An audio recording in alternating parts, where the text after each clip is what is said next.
The objection, the Bible contradicts itself, is a very common and a very relevant one because the objection does actually bear some weight if it is true.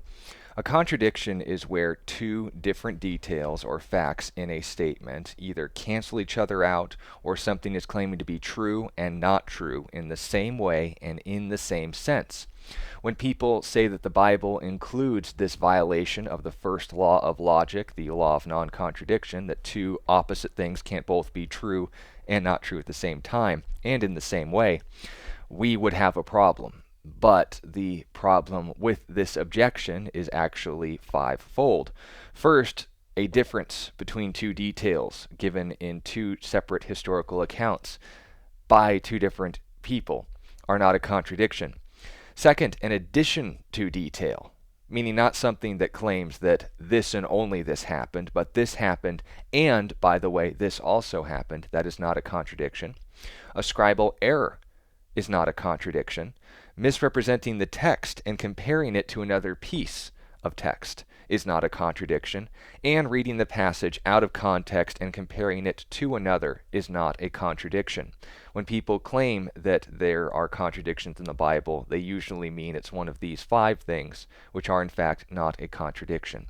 These are the facts on the table. First, the law of non-contradiction, the first law of logic, states that simply, that two separate things in the same way, in the same sense, cancel each other out. That isn't possible. I can't be wearing red and wearing blue. I can't immediately be a male and not male at the same time. These are contradictory. But if on the other hand I say I'm on screen, and in another way I say I am on a computer, well, that's not a contradiction. But these sort of presentations of Scripture are the sort of things that end up gaining some popularity in skeptic circles, which is something we need to be prepared for.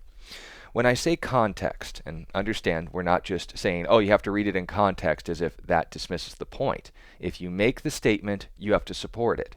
If the skeptic says the Bible contradicts itself, it's on them to demonstrate where and when. But if we say you have to take that in proper context, it's now our responsibility, and we should be able to do this, to show what the word is saying, when it was saying this, to whom it was being said, why it was being said, and that what it's saying does not necessarily line up with what they're presenting it to be or conflicts with what those other passages are saying.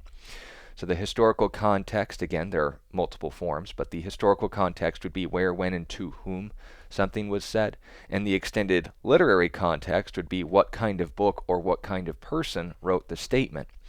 Now, I can give examples. I copied and pasted over 50 different examples of these supposed contradictions, and they aren't without answers. And these sort of things have been given over the last 2 centuries, basically at the point where bashing Christianity became a popular idea. Now, none of these are without objections, but I don't want to go through all 50 and keep you all here for an hour. I will have the links to this full page and the answers therein that are taken from atheist websites to present to you these these facts on the table. So, to give you one example, I'd like to read the first, where it states, and this is the claim from the atheist, did the Samaritans receive Jesus or not? This is an example of a contradiction in the Bible. According to John chapter 4, verses 39 through 40, it says, yes. According to Luke chapter 9, verses 52 through 53, it says no. Now, the first thing that you want to do when you are leveled these sort of accusations is first do what I'm doing, open to the page and the passage that they're quoting and see if it in fact does say what they are saying it says. In John chapter 4 and verse 39, we read something very interesting. Let's see here, verse 39. And many of the Samaritans of that city believed in him because of the word of the woman who testified. He told me all that I ever did. So when the Samaritans had come to him, they urged him to stay with them. And he stayed there 2 days, and many believed because of his own word. Now, those passages do indeed say that the Samaritans in that city did believe in Jesus because of the witness of the Samaritan woman. Now, Where does she come into play? The beginning of chapter 4. That is relevant, but not necessarily to the contradiction. But we are also told in Luke chapter 9, verses 52 through 53, that the Samaritans did not receive Jesus. So let's see if it in fact does say that. We don't want them misrepresenting the passage, nor do we want to dismiss data that is important for us to understand the Bible. In Luke chapter 9, I'll start in verse 51. It says, "Now it came to pass, when the time had come for him to be received up, that he steadfastly set his face to go to Jerusalem." So notice, the immediate verse before their supposed contradiction, we're given a when as to when this was happening in Jesus' life.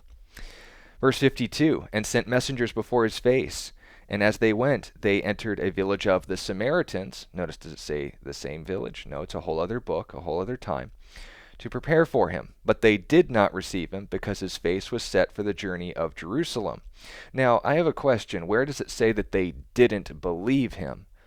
All it says is they didn't receive him because Jesus was clearly headed towards Jerusalem. Also note, why and when did Jesus set his face towards Jerusalem? This would have been at least a week out from his crucifixion. So this was at the end of his ministry. Tell me, in John chapter 4, when was this in his earthly ministry? Well, according to the immediate prior chapter, we have it that he was having conversations with a Pharisee, meeting with him by night, by the name of Nicodemus, who wasn't against him at the moment. He was able to speak for the whole Pharisees as not being his enemies. And this happened very early on in Jesus' life. Also note that we also have it that before this chapter, John the Baptist hadn't been thrown into prison yet. That was also a very early occurrence in Jesus' life. So based on the immediate prior chapter, we can say this was at the beginning of Jesus' ministry, whereas the passage in Luke states that it was towards the end. Now you tell me, is it possible, just to reconcile these details, is it contradictory to say that people at the beginning of Jesus' ministry believed in him, but at the end they had somewhat changed his mind? Also, in the passage itself, does Luke chapter 9 say they didn't believe in him, or they simply didn't receive him because they were going to a city that was sort of racist towards them culturally?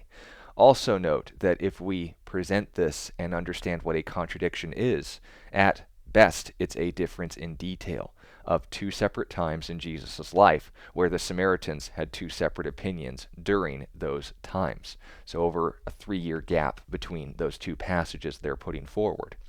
I don't see a contradiction, but I do see a difference in detail and a misrepresenting of that passage and an ignoring of the context. These are the sort of things that you'll run into. Now, we can go through the other 50 or I guess there are 50 that I copied, the other 49, at a later date, but I think for now the point has been made. If you'd like to discuss more of those contradictions, feel free to leave them below or contact us at Calvary Christian Fellowship of Tucson on Facebook or on one of our live streams for A Reason for Hope. We have a YouTube page for it as well.